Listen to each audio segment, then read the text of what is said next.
Finding hope for the hopeless, medical innovation of in vitro fertilization. Infertility among men and women can be caused by a frustrating number of factors, some explainable and some forever unknown. The joy of bringing life into the world can only be properly explained by the parents themselves, and wanted by many who have not yet had the chance to conceive. The strenuous and exhausting journey of Crystal and Kevin Telford can testify. Crystal saw many others around her becoming pregnant, proud, and filled with joy at the sight of their own newborn baby. The infertile couple was informed that Crystal had blocked fallopian tubes and a Robertsonian translocation of chromosomes which prevented her from conceiving naturally.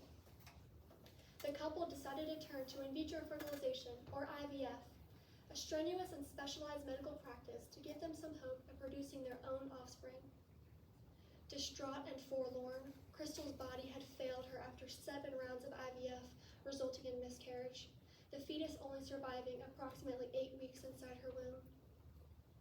As she advanced into her deficient years of producing viable eggs, Crystal decided to give IVF one last shot for the 8th time, which produced 11 embryos, with 5 viable enough to implant into her uterus. Crystal finally had a smooth and long-awaited pregnancy, but complications rose after she suffered a life-threatening hemorrhage shortly after her child's birth. The Telfords received the thing they wanted most, but at what cost? The emotional turmoil and physical loss the couple went through was surely worth the wait. There are several routes an embryo can go, whether that be implantation into the woman, instant embryo freezing through liquid nitrogen for possible further use, embryo donation to other infertile couples, or they have the potential to be discarded. Controversy strikes when the topic of these discarded embryos arises. Critics may suggest they could potentially count as abortion. In my thesis, I will be discussing the in vitro fertilization process, its methods, its struggles, its blessings, and most importantly, the controversy surrounding the medical practice itself. In vitro, or in-glass fertilization, involves removing a female's eggs and a male's sperm, placing them together inside a petri dish, allowing approximately 3 to 5 days for the eggs to fertilize, and eventually implanting the most viable embryos inside the uterus to induce pregnancy within a woman. Although a seemingly short and smooth process, in vitro fertilization is a physically demanding and mentally exhausting journey that consumes your life when aiming for even a slight chance at pregnancy. In vitro fertilization attempts roughly 4 main steps to achieve this. Stimulation of the female's ovaries to induce ovulation and increase egg production, egg retrieval from the ovaries to be placed with the sperm, egg and sperm union inside the petri dish, which allows for the final step, egg fertilization and embryo development to induce pregnancy within a woman. One IVF cycle lasts roughly 6 to 8 weeks depending on the couple's infertility and circumstances. IVF is also a very costly procedure. Penn Medicine states that only one IVF cycle is roughly $10,000 to $17,000. And take into account that many couples do far more than one cycle if the previous one fails. There are many forms of assisted reproductive technology, or ART, unique in practice and specially designed for specific forms of infertility. I will not be specifically going into these in my thesis, as they do not strike controversy like IVF does, but this is where artificial reproductive technology shines in the spotlight, allowing for older or infertile women the chance of conceiving their own offspring. The first IVF child, Louise Joy Brown, was coined the world's first test tube baby when she was born on July 25, 1978 in Lancashire, England. This form of assisted reproductive technology was made possible by medical researcher Patrick Steptoe and gynecologist Robert Edwards, who received the 2010 Nobel Prize for their astounding breakthroughs in medical research technology. Louise's parents, Leslie and John Brown, had tried conceiving for roughly 9 years, but failed due to Leslie's blocked fallopian tubes. So after a consultation, trial and error, and a medical miracle, Louise was welcomed into the world with this form of ART, and another IVF sister 4 years later. The article, Infertility Stats You Should Know, provides some baffling statistics. Roughly 1 in 8 couples around the world are affected by infertility each year, and that's roughly 6.7 million people per year who have trouble conceiving naturally. the natural fertility rate is only 20%. The Centers for Disease Control and Prevention states that roughly 4 million babies per year in the U.S. have been born via IVF, and since Louise Brown's birth in 1978, over 8 million lives have been brought into the world via IVF. In vitro fertilization, along with any medical practice, invites social stigma regarding its medical ethics. The stigma lies in the aftermath of an IVF cycle. Although some may believe in vitro fertilization is medically unethical and involves an aspect of abortion regarding the discarded embryos, I will present evidence to show that the intent of in vitro fertilization is to facilitate life and not destroy it. My thesis will directly specify that the discarding of unused embryos should not be considered abortion by many skeptics of IVF. Critics may suggest that in vitro fertilization has destroyed more lives than it has created. But as emphasized most of my thesis, I will now present evidence to show that the intent of in vitro fertilization is to facilitate life and not destroy it. Now, let me explain why I believe this is true. We must look at the medical intent of in vitro fertilization and why it was created in the first place. From the many forms of assisted reproductive technology, in vitro fertilization is the only type of procedure that allows for the already formed embryos to go a number of routes. These embryos can either be implanted into the woman, they can be frozen and stored for possible further use, they can be donated to other infertile couples, or they have the potential to be discarded. If the remaining embryos are decided to be kept, there is an amount of $350 to $1,000 per year just to keep them stored frozen. So due to this unappealing, costly setback, some embryos are discarded, or on one side of the argument, aborted. And from this rises the main stigma regarding my topic, and there is an important question we must ask here. Is there an aspect of abortion in the medical practice of in vitro fertilization? Let's refer back to the medical intent I mentioned previously. Patrick Steptoe and Robert Edwards did not create this medical practice to destroy babies, but to facilitate life for infertile couples and give them a chance at pregnancy. Let's look at it from a medical standpoint. During the first stages of egg fertilization, eggs go through a number of phases which will allow for the embryologist to decipher whether it will become a viable embryo to implant or not.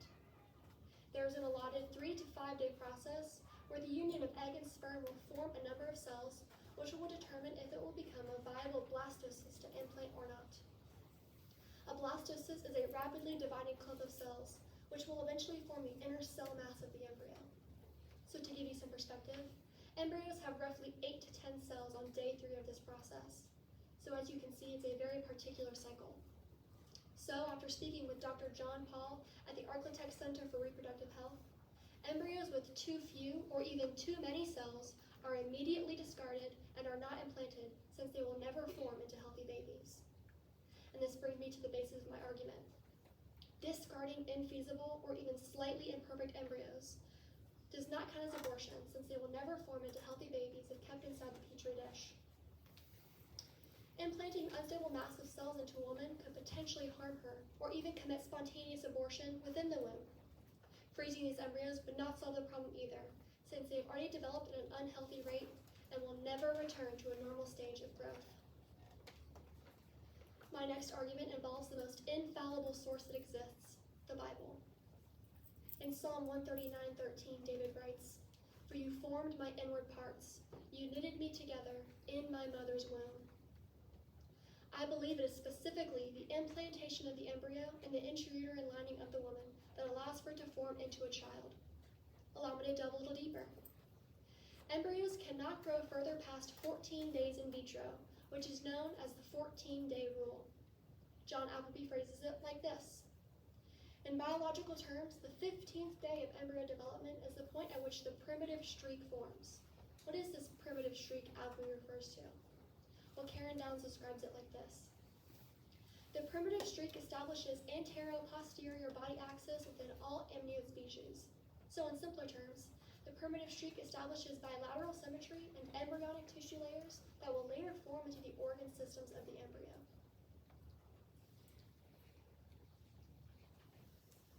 There's an important point that I'd like to note here. A womb is paramount in the development of a child. Not only is it unethical to retain developing embryos past the point at which they need a womb to survive, but it also allows for malformations to form and a much lower chance at keeping the embryo viable in vitro. As previously stated, God knits a child in the mother's womb, which then provides a chance at life for that child. Forming embryos require a placenta, oxygen and food source, warmth, and all the nutrients a womb can provide, whereas a petri dish cannot fulfill these needs past a certain point. As previously stated, Appleby notes that the 15th day mark, the biological cycle will take hold so that the primitive shrink may take place. To conclude my argument, proven scientific evidence suggests that unless the embryo is implanted in the intrauterine lining of the woman, it has absolutely no chance of becoming a child from a petri dish. It only has the potential to be a child if kept there. Another important refutation I'd like to address is the development of growing stem cells versus growing embryos in vitro. What are stem cells? Well, stem cells are premature naturally found cells within the body that have the ability to act as a repairing mechanism to keep the body healthy. There are two main types of stem cells, embryonic and adult stem cells. As I will not be specifically going into these in my thesis, there's a specific form of stem cell therapy I'd like to touch upon, which is known as regenerative medicine. Among the scientific community, regenerative medicine has the ability to form complex organs such as a heart, liver, lungs, and kidneys, and even detailed things such as arteries, cartilage, trachea, skin grafts, and even corneas as well. But some misconception may lie in the development of growing embryos versus growing stem cells in vitro. They're both organisms undergoing mitosis, which indicates a life form, aren't they? But we must look at the functionality and practice of these two medical processes. The practice of fertilizing an egg in vitro and implanting it into a woman creates a life that can live on its own, whereas the practice of using regenerative medicine is to aid in the regrowth of tissues and organs. It does not create a life that can live on its own. If we stop here, though, we miss the main point. We must look at the functionality of these two medical practices. Functionality of in vitro fertilization is to induce pregnancy within a woman, whereas the functionality of regenerative medicine is to aid in the regrowth of tissues and organs. To conclude my argument, stem cells only replace, whereas in vitro fertilization begets. My next argument requires defining an important term from a crucial statement. Life begins at conception. While I believe the statement is entirely true, what is the true definition of conception? Merriam-Webster defines conception as the ability to conceive as to become pregnant with young. Oxford Dictionary defines conception as the process of an egg being fertilized inside a woman so that she becomes pregnant. Cambridge Dictionary defines conception as the process of an egg cell from a woman and a sperm cell from a man coming together inside her so that she may become pregnant. Jenny Dushek notes that the human life cycle begins when an egg cell from a woman and a sperm cell from a man fuse together inside her to form a one-celled zygote. Not only do numerous sources tell us that life begins at conception once the embryo is implanted in the intrauterine lining of the woman, but so does the biological cycle God implanted so that the baby may grow in utero. This is why I make the claim that yes, life does begin at conception, but it is vital to understand that an embryo only has a chance at life and fully becoming a child once it is planted in the intrauterine lining of the woman. An important question may arise after stating my previous argument. Has there ever been babies born from anything other than a 5-day blastocyst? In short, no. There have been theories on how to recreate an artificial womb, and even an attempt at doing so in Philadelphia with a lamb. Jenny Kleeman writes a fascinating article that asks, will out-of-body gestation ever replace the human birth experience? Kleeman writes about a 111-day-old lamb that has been kept alive outside of its mother's womb after the point of conception. There's an important point that I must note here, though. Kleeman writes that the lambs weren't kept alive outside of their mother's womb before the point of conception, but were removed by their mother's wombs by cesarean section and then kept alive inside a fluid-filled bag. Scientists are trying to grow embryos without their mothers, which is known as embryo farming. There are two things we must consider with this medical practice. Firstly, and most importantly, it is impossible to start a life without a mother. Secondly, God's intent of birthing a child was to do so with the labor of the mother. Sharon Humanek states, the experience of childbirth is of significant psychological importance in a woman's life. It is stated that the experience of childbirth forever shapes a woman's thoughts of themselves. We need not replace childbirth altogether and deny its goodness, for it is a part of a woman's chemical makeup to carry a child if she were to become pregnant. Also, our ultimate source of authority commands us to celebrate not only the joys, but also the pains of motherhood. John 16:21 states, "When a woman is giving birth, she has sorrow, for her hour is come. When she has delivered the baby, she is no longer in anguish, for joy that a human being has been brought into the world." Some may claim that adoption is being wrongfully replaced by in vitro fertilization. But what is the meaning of adoption? Brandon Showalter puts the true meaning of adoption in these terms. The claims are a misunderstanding of the very essence of adoption. Ultimately, adoption is not about family completion, but about the flourishing of vulnerable children. Showalter is professing here that children are not adopted to complete a family for the mere sake of claiming a child, but to help these vulnerable children grow in a loving, caring, providing home that they could not attain previously. Adoption can be a route for those who suffer with infertility, but many mothers do hope to bear a child of their own. 1 Samuel 1:27 states, "For this child I prayed, and the Lord has granted me what I asked of him." So no matter by what means, God will always provide, and it is in him that we find all of life's solutions. I must advise you to not view in vitro fertilization as a breach of ethics, however. As previously stated, IVF has brought over 8 million lives into the world, including many of the people around you. With this in mind, the use of assisted reproductive technology has given me, my brother, and several of my peers the ability to experience life.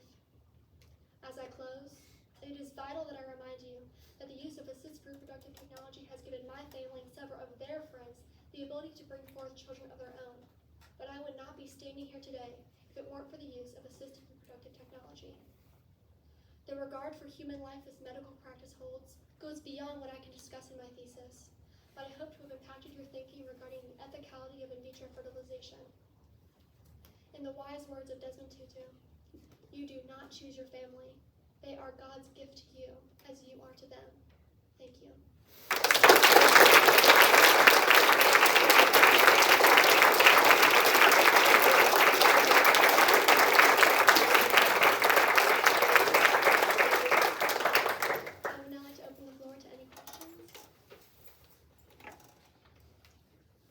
Excellent job.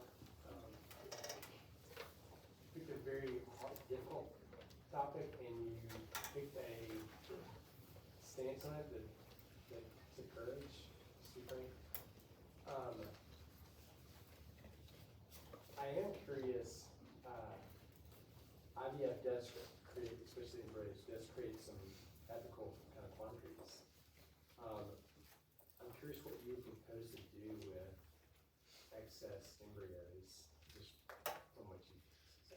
So I did a little research on that, and through science and medical technology, there is current ways to not produce extra embryos. I'm not sure the exact process.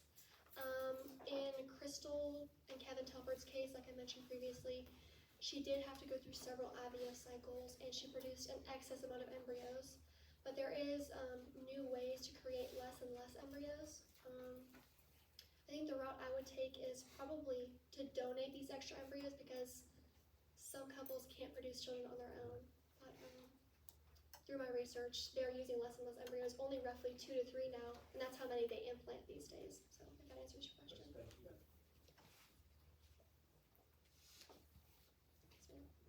You've done a great job. It's been a pleasure to be your advisor. So you actually in your paper mentioned Louisiana has a pretty strict law on embryos. Could you explain that a little bit? That wasn't in your presentation. Yeah, of course. So Louisiana does have strict laws against discarding embryos because they view embryos of legal status as people under constitutional rights. I think it was 49 or 48 other states litigated that it was okay to discard embryos. And I think it's just a viewpoint in that sense. I'd also mention that politics does not have the final say in human ethicality, and that God does. But take, for example, the laws on abortion these days. We know that abortion's not right whatsoever.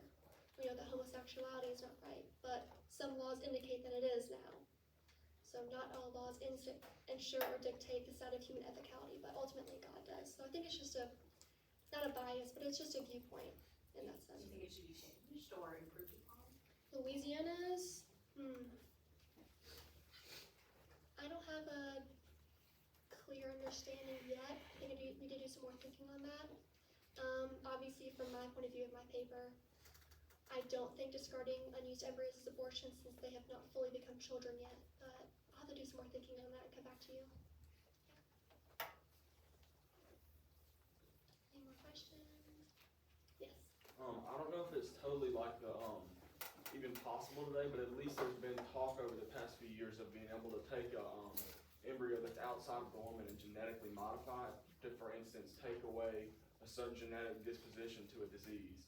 What would you say to that? So that's funny that you asked that. I was actually going to talk about genetically modifying embryos and not choose this topic. I did choose this topic for other reasons. I have a couple stances on genetically modifying embryos. It can be used in a lot of good senses, like genetic defects and disabilities can be changed through genetically modifying, but I think changing eye color and hair color and height, that's something that we shouldn't do because that's kind of, we're made in God's image. Why want to change that? So I think that's a good and bad thing. So the middle of the ground on that. So yeah. Yes, ma'am. I'm glad that you're alive and that you're here. You are a treasure. And I think what you shared today was what we know about Lauren Hintz is just the ability to take an argument, look at all sides of it, and present the challenges. And in your presentation, I think you took the standard Christian answers that we give against in vitro and kind of have your own answer on that in research, and I'm proud of you for that. So good job on that. What do you want to do with this? I mean, today, so some of these have been super informative.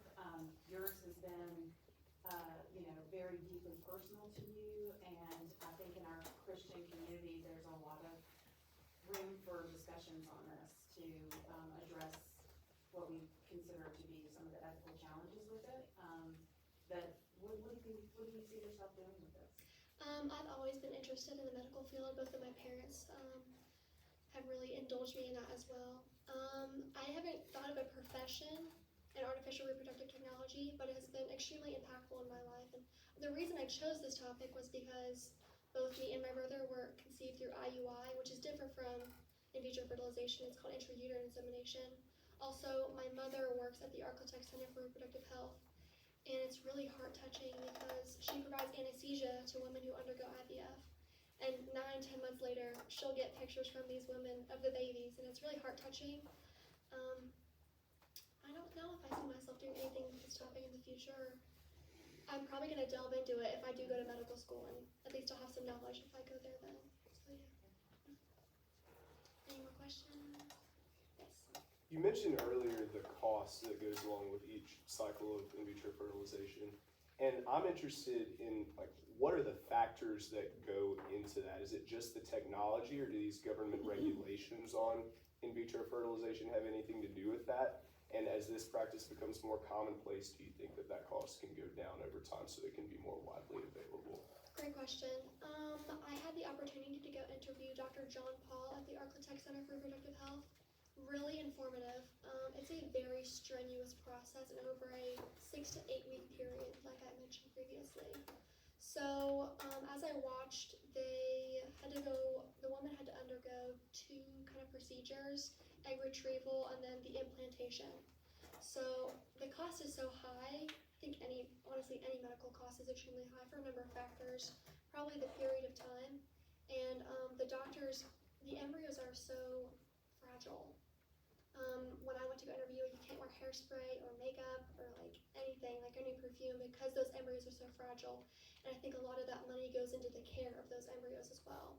What was the second part of your question? Yeah, do you think that as we advance in technology and as this becomes more commonplace, that the cost would go down over time? I would say no, because I did a little bit of research research on the previous cost. I can't remember the exact numbers. In vitro fertilization is so widely used today. Several of my friends and family and peers know somebody who's undergone in vitro fertilization, and I don't think the cost will go down, honestly. It's more widespread and the cost has gone up that I found in my research, so it's too hard to tell. But yeah. Any more questions? Okay, well, if there are no more questions, I'd like to thank you for your attention, and I hope to have impacted your thinking regarding ethicality of in vitro fertilization. Thank you.